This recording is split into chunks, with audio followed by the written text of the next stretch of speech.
Shalom Mishpachim, welcome to His Narrow Bridge.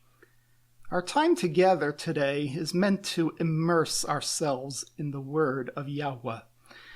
It is meant to be a personal time of connection to the Word for each of us.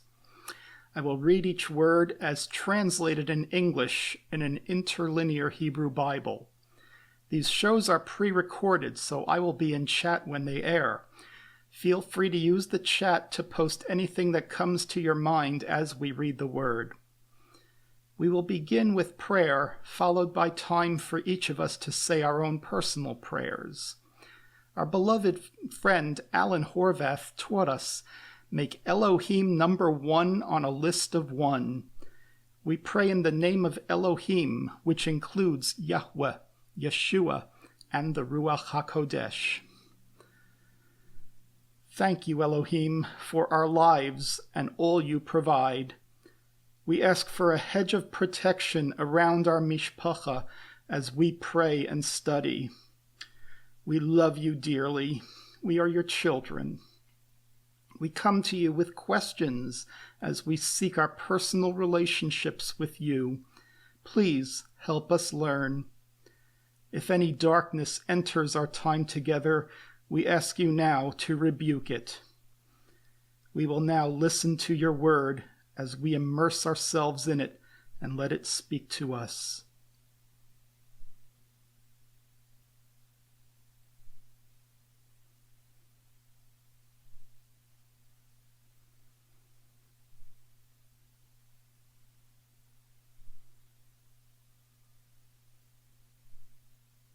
Acts chapter 16.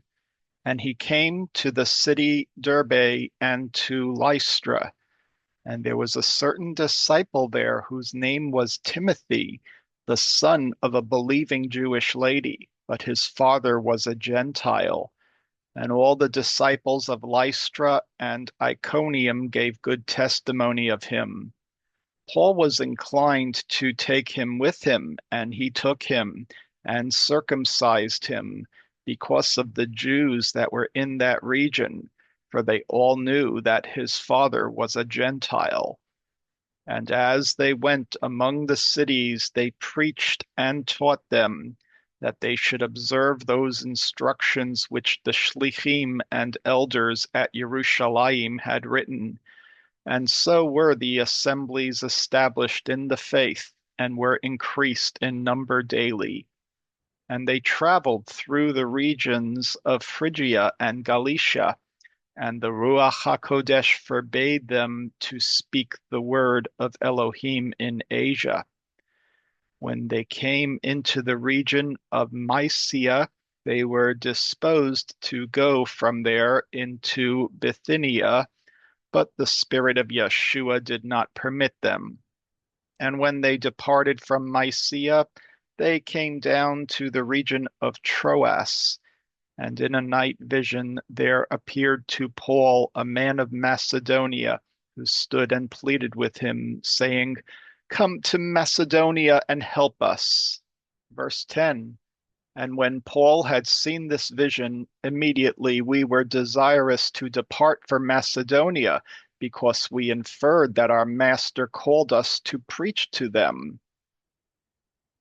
Footnote 151, the use of the term they in verse 8 followed by we in verse 10 may indicate that Luke signed on with the others at this point in the journey and is now including himself in the narrative. Because of this, I have long held that Acts began as Luke's travel journeys from this moment, and then he filled in the introduction to Theophilus Topila and the material from Acts 1:1 to 16:7 at a later time.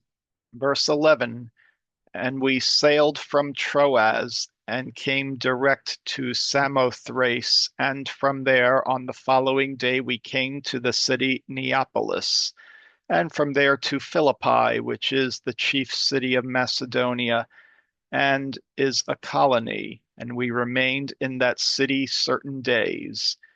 And on the Shabbat day we went without the gate of the city to the side of a river, because a house of prayer was seen there. And when we were seated, we conversed with the women who were there assembled. Footnote 152, this house of prayer alludes to a place where the Ruach HaKodesh regularly visits those in attendance. Verse 14, and a certain woman who feared Elohim, a seller of purple, whose name was Lydia, from the city of Thyatira, was there. Her heart our master opened, and she listened to what Paul spoke. Then she was immersed, and her household, and she begged us, saying, if you are really persuaded that I have believed in our master Yeshua, come and take lodging in my house. And she urged us greatly. And it occurred that, as we were going to the house of prayer, a certain maid met us, who had a spirit of divination, and who procured for her lords great gain by the divination which she performed. Then she followed after Paul and us and cried, saying, these men are the servants of the Most High Elohim, and they announce to you the path of life. And this she did many days. And Paul was indignant, and he said to that spirit, I command you in the name of Yeshua Mashiach that you come out of her. And it came out the same hour. And when her masters saw that the prospect of their gain from her was gone, they seized Paul and Silas, and dragging them along, brought them to the marketplace, and set them before the soldiers and the chiefs of the city, and said, these men disturb our city, for they are Jews, and they preach to us customs which it is not lawful for us to receive and practice, because we are Romans. And a great company was collected against them. Then the soldiers stripped them of their garments and commanded to scourge them. And when they had scourged them a great deal, they cast them into prison and commanded the warden of the prison to keep them with care. And he, having received this command, carried and placed them in the inner part of the prison, and confined their feet in the stocks.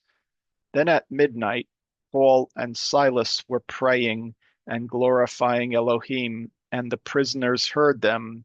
And suddenly there was a great earthquake, and the foundations of the prison were shaken. And at once all the doors opened, and the bands of all were loosed.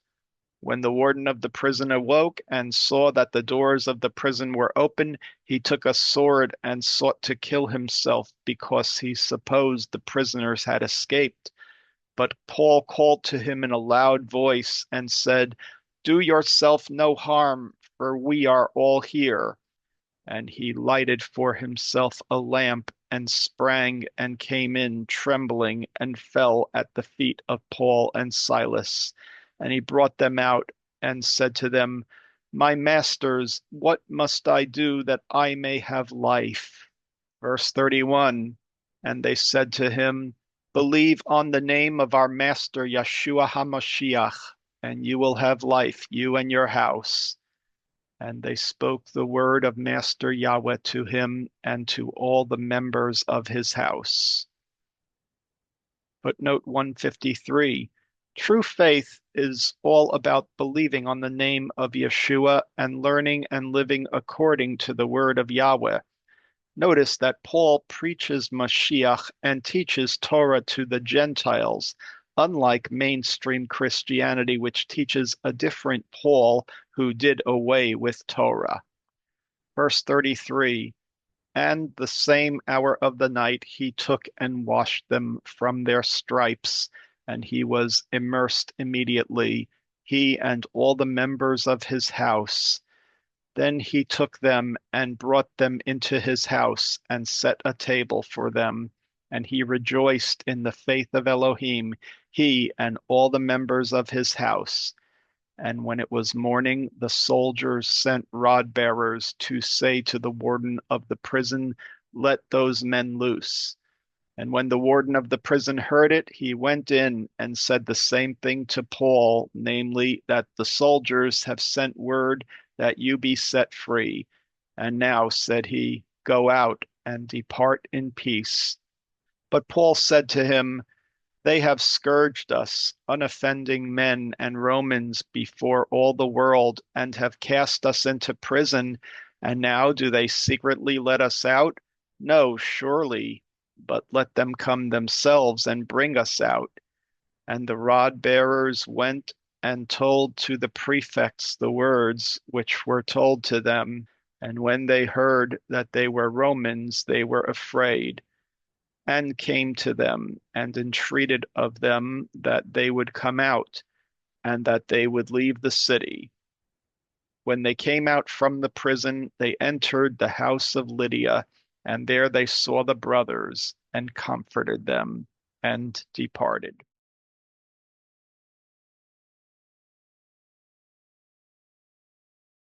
What do you ladies do for NASA? Calculate your trajectories.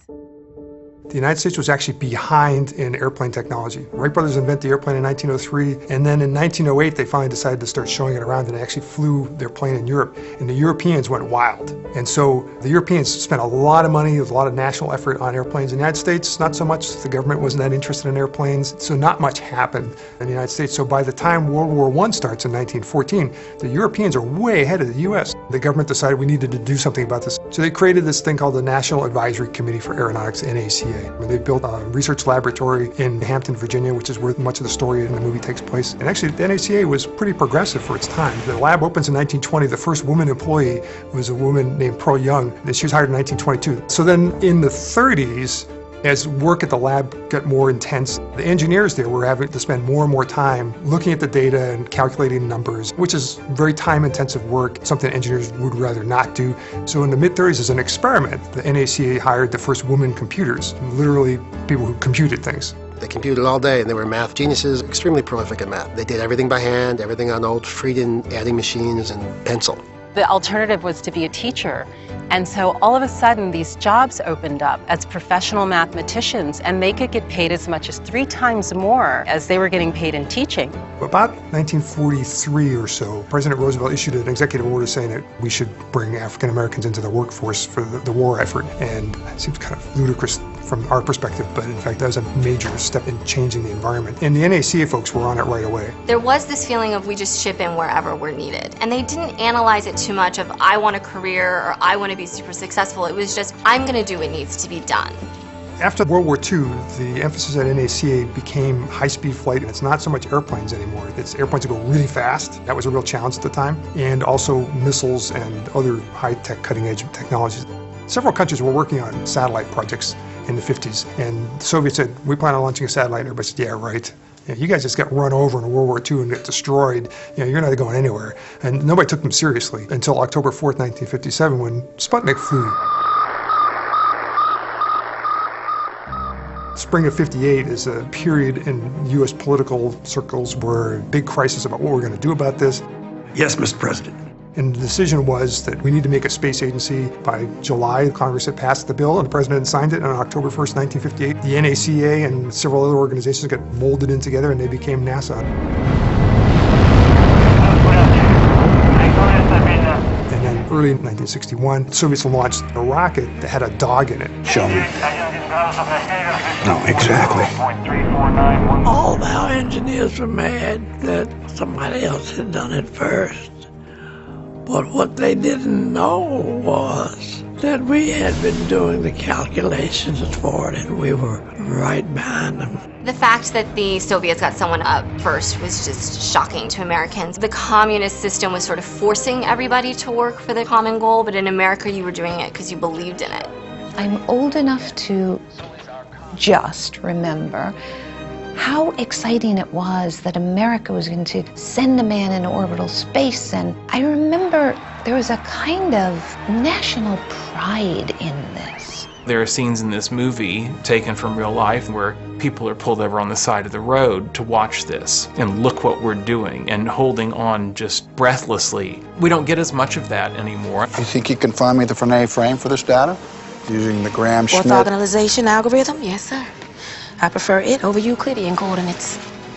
Catherine is a particular legend because everybody in NASA is familiar with her. It was the 60s, everything was segregated, there was racism, no doubt, and she was a woman. But she didn't let any of that hold her back. It was like she had every obstacle stacked against her, and nothing could stop her. This was a black woman in the 1960s. It was already hard being a woman at that time. Imagine being a black woman, having to run across the campus 30 minutes just to use the bathroom. The women who really moved ahead, like Mrs. Johnson, like Mrs. Vaughn, like Mrs. Jackson, they asked, they pushed. They weren't satisfied simply with having the numbers. They wanted to know, well, what is this number going to be used for, and how does it fit into the bigger picture? When the first IBM came to NASA, nobody knew how to program it. There wasn't really a manual. IBM was just getting this technology themselves and sharing it. Nobody trusted it because we always put our faith in people in this country up until that point. And to put your faith in a machine that was going to calculate a human's mission into space was like a staggering thought for people. So they were constantly checking the IBM and checking the IBM. The computers were all women. From our perspective, a pretty sexist approach, but the engineers thought that sitting there calculating and measuring things was work that was kind of beneath them. Men saw those positions as secretarial, sitting there crunching numbers at a desk. That's what women do. So they weren't interested. The men don't have too much patience, so they had to get us to do it because we would meticulously compute it. And if we did it on paper and got it right, it was right up there. Let's get the girl to check the numbers. You mean Catherine? Yes, sir. The smart one. I mean, if she says they're good, I'm ready to go. They loved their jobs.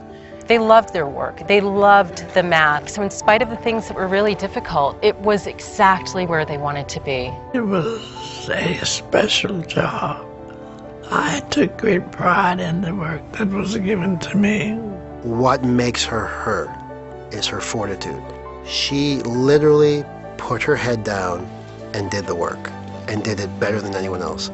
The women who got hired as computers and the men who got hired as junior engineers, many of them had the exact same qualifications, but the men were getting paid twice as much and doing the more jazzy work. I was there and I was getting a salary. It didn't make any difference to me how much they got. And we didn't have competition. The guys, they knew pretty well who was outstanding in a certain sort of work.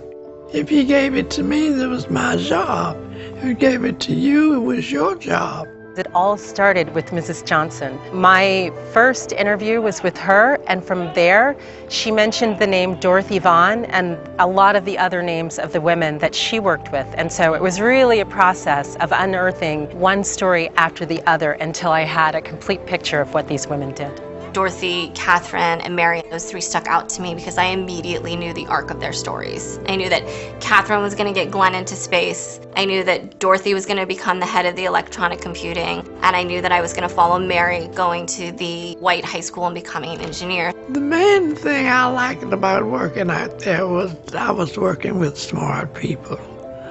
And I like smart people. We were all working towards the same goal, whether we knew it or not. I don't even know if I can keep up in that room. I'll be back with the computers in a week, or out of a job entirely. You're better with the numbers than anyone in there, Catherine, and you know it. Just make that pencil move as fast as your mind does. You'll be fine. What interested me was those three women and the way that they empowered one another in an environment that was relatively hostile to them. Those women gave one another the strength to get in the room. If it's a problem, it can be solved. A woman can solve it. And we will stick with it till we get the correct answer. That's it. The people who are involved are so talented. They believe in this story. I know they are fired up and they want to do justice to these women and their legacies. On November the 4th, 2015, she was given the Presidential Medal of Freedom by President Barack Obama. Catherine calculated the flight path for America's first mission in space.